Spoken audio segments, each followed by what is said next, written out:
Good day students. आज हम discuss करने जा रहे हैं एक और इम्पॉर्टेंट क्वेश्चन जिसमें आपसे को एक रैशनल नंबर या एक फ्रैक्शन फॉर्म में एक नंबर रैशनल नंबर दिया होता है और आपको इसमें 3 तरह के क्वेश्चन फ्रेम होते हैं। पहला क्वेश्चन कि टाइप ऑफ डेसिमल एक्सपेंशन क्या है, मतलब कि किस तरह का डेसिमल एक्सपेंशन है, टर्मिनेटिंग है या नॉन टर्मिनेटिंग रिकरिंग है। इसका आंसर 2 ही टाइप का होता है, या तो टर्मिनेटिंग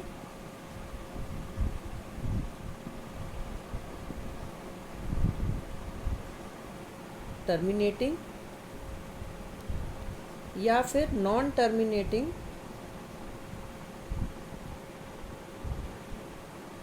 रिकरिंग। 2 आंसर में से हमें एक आंसर लिखना है, ठीक है। तो फर्स्ट टाइप के क्वेश्चन के लिए हमें क्या करना है, तो पहले तो हमें इसके जो न्यूमरेटर नीचे के तो हमें फैक्टर प्राइम फैक्टर्स करके दिए हुए हैं। अगर नहीं दिए हुए होंगे तो हम न्यूमरेटर और डिनोमिनेटर दोनों के प्राइम फैक्टर्स करेंगे। तो इसके प्राइम फैक्टर तो इजी हैं, 3 मल्टीप्लाइड बाई 7 हो जाएगा और 2 की power 3 multiplied by 3 multiplied by 5 की पावर, ये 3 कैंसिल हो गया। सबसे बड़ी इंपॉर्टेंट बात है कि कोई भी फैक्टर कॉमन नहीं होना चाहिए, जितने कट सकते हैं उतने फैक्टर हम कट कर लेंगे। तो यहाँ 3 कट गया। अगर मान लीजिए यहाँ 3 की पावर 2 होता तो ये 1 पावर है, यहाँ पे 2 पावर है, तो कितनी बचेगी, 1 पावर बच जाती। लेकिन यहाँ पर हमने 3 की पावर 1 ही लिया था तो ये कट गया। तो क्या बचा, ये बचा हमारे पास। अब ये किस फॉर्म का है, ये x अपॉन 2 की पावर n और 5 की पावर n के फॉर्म का है। अगर इस फॉर्म का हमारा आंसर होगा तो ये होगा टर्मिनेटिंग। क्या होगा आंसर हमारा, टर्मिनेटिंग। और अगर 2 और 5 के अलावा मान लीजिए ये 5 नहीं है, सिर्फ 2 है, तो भी टर्मिनेटिंग होगा। अगर 2 नहीं है, 5 है, 5 की पावर 4 होता अकेला तो भी टर्मिनेटिंग, 2 की पावर 3 होगा अकेला तो भी टर्मिनेटिंग, और अगर दोनों होंगे तो भी टर्मिनेटिंग। क्लियर आ रहा है समझ में। तो कोई भी पावर हो 2 और 5 की होनी चाहिए। लेकिन अगर इसके अलावा आपके पास कोई भी पावर आ गई, जैसे मान लीजिए x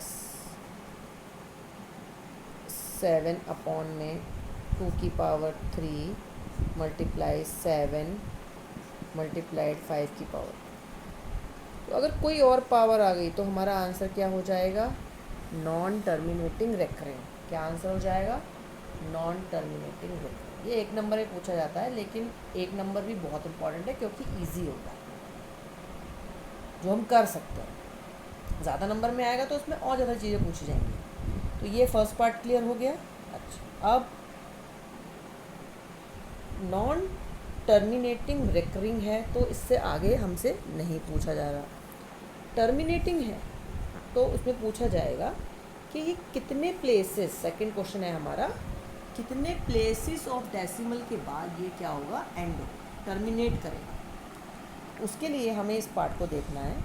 हमारे पास 2 का 1 पावर है और हमारे पास 5 की 1 पावर है, तो जो ज़्यादा है वो हमारा आंसर हो जाएगा। तो सेकंड पार्ट का हमारा क्या आंसर होगा, 4 प्लेसेस ऑफ डेसिमल। ये बच्चे इसमें गलती करते हैं, ये बहुत ध्यान से समझना है कि जो ज़्यादा पावर होगी उतने 10 बनेंगे। अभी मैं आपको दिखाऊंगी कैसे 10 बनेंगे। तो आपका जो आंसर होगा वो 4 प्लेसेस ऑफ डेसिमल होगा। क्लियर है। अब हम आगे बढ़ जाते हैं थर्ड क्वेश्चन कि बिना डिवाइड करे पॉइंट में आंसर बताओ। अब बच्चे क्या कहते हैं, पूछा होगा, कहा होगा मैडम ने कि बिना डिवाइड करे बताओ। बिना डिवाइड करे कोई कैसे बता सकता है पॉइंट में आंसर, तो हम तो डिवाइड करके ही करेंगे। 1 नंबर भी नहीं मिलेगा बेटा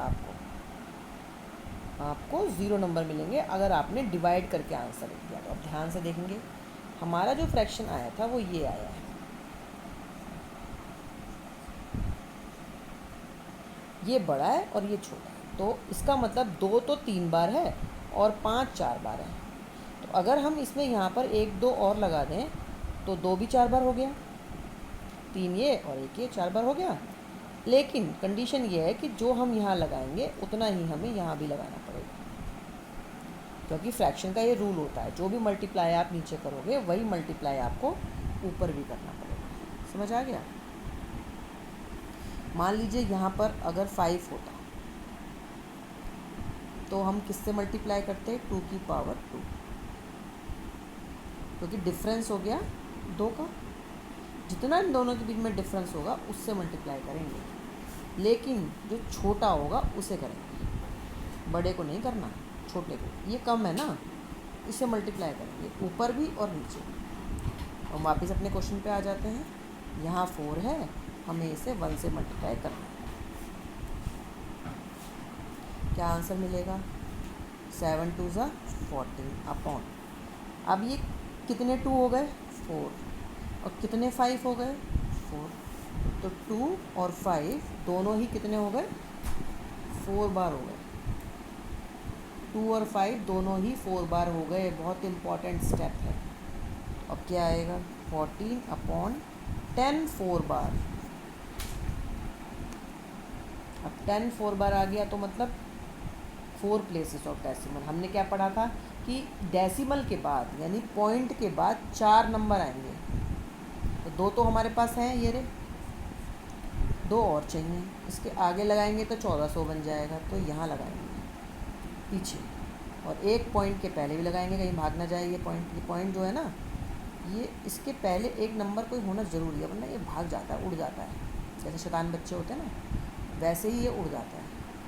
इसीलिए हमें इसे दोनों तरफ से बंद करना पड़ता है। तो हमें 4 अंक चाहिए थे, 2 तो हमारे पास यहाँ लिखे थे, लेकिन 4 कैसे बनाए? अगर हम यहाँ लगाएंगे तो ये क्या बन जाएगा? 1400 बन जाएगा। लेकिन अगर हम पीछे लगाएंगे तो ये 14 ही रहेगा, 14 ही रहेगा ये। और यहाँ पॉइंट लगाया, पॉइंट के बाद अब कितने नंबर हो गए? 1 2 3 4। तो 4 प्लेसेस ऑफ डेसिमल पे ये एंड हो गया। 4 प्लेसेस ऑफ डेसिमल। हमारा आंसर भी वेरीफाई हो गया कि कितने डेसिमल आएंगे? 4। तो ये ध्यान देना है आपको कि जितनी 4 की पावर आएगी, जो यहाँ सबसे बड़ा होगा उतनी ही पावर यहाँ हमें मिलेगी लास्ट में, और उतने ही पॉइंट के बाद नंबर भी आएंगे। ध्यान से देखोगे, समझोगे, करोगे प्रैक्टिस, तो ये क्वेश्चन कभी गलत नहीं होगा। इस वीडियो को देखने एक मैं एग्जांपल इसमें और ले लेती हूँ ताकि शायद आपको थोड़ा सा और भी। देखो बच्चों, अब हमारा ना नंबर है वो है 17 तो ऊपर है, और नीचे है 5 की पावर 2 और 2 की पावर 5। ये है। अब बताओ इसका डेसिमल कैसे? कि पहले तो पहली बात तो ये टर्मिनेटिंग है कि नॉन टर्मिनेटिंग है। तो यहाँ ये दिख रहा है कि यहाँ पर 2 है और 5 है, कोई और नंबर तो है ही नहीं। तो हम ये कह सकते हैं कि ये टर्मिनेटिंग है, नॉन टर्मिनेटिंग नहीं है। अच्छा जी, अब टर्मिनेटिंग है तो कितने प्लेसेस बाद ख़त्म होगा? कितने प्लेसेस बाद ख़त्म होगा बच्चों? अब यहाँ पर है पावर 2 और यहाँ पर है पावर 5, तो कितने प्लेसेस बाद ख़त्म होगा? 5 प्लेसेस बाद ख़त्म होगा, क्योंकि ये बड़ा। ये भी क्लियर हो गया, 2 क्वेश्चन का आंसर हो गया। पहला तो ये टर्मिनेटिंग होगा, और दूसरा ये 5 प्लेसेस बाद ख़त्म होगा। अब तीसरे क्वेश्चन की बारी आई कि ये कितने डेसिमल, इसको डेसिमल में लिखना है विदाउट डिवाइडिंग, इसका पॉइंट में आंसर देना है बिना भाग करे। कैसे लिखेंगे? तो मैंने क्या बताया था, 17 अपॉन 5 की पावर 2 है, कम है, तो इसको हम मल्टीप्लाई करेंगे कितनी बार? जितना डिफरेंस होगा। डिफरेंस कितना है? 3 का, तो 5 की घात 3 से हम गुणा कर देंगे यहाँ भी और यहाँ। अब ये क्वेश्चन थोड़ा बड़ा हो गया, इसमें गुणा भाग जो थोड़ी सी बड़ी हो गई। ठीक है, तो अब ये आया हमारे पास 17, और 5 की घात 3 होता है 125। ये आप करके देख सकते हैं, 5 को 3 बार गुणा करना है। अब यहाँ क्या आएगा? ये है इम्पॉर्टेंट स्टेप। मैंने क्या बताया था? 10 की पावर कितना आएगा जो बड़ा हो जाएगा? 5। 10 की पावर 5। अब इसे गुणा कर लो, 125 को 17 से गुणा कर लेते हैं।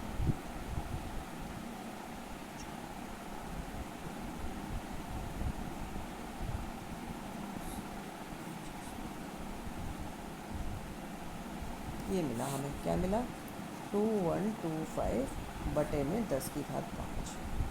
अब इसका पॉइंट का आंसर 0 पॉइंट भाग ना जाए तो 0 लगाएंगे, 0.2125 कितने होने चाहिए, 5 होने चाहिए, ये कितने हैं 4, तो 1 0 हमने यहाँ लगा ली, तो हमारा आंसर हो गया पॉइंट का आंसर। क्लियर ही समझ में आ गया, समझ में आ जाना चाहिए। इम्पॉर्टेंट क्वेश्चन है, ध्यान से इसकी प्रैक्टिस करेंगे, और क्वेश्चंस करेंगे, जो प्रॉब्लम आएगी डाउट सेंड करेंगे, मैं और वीडियो भेज दूँगी, आपको अच्छे समझ में आ जाएगा। Thank you.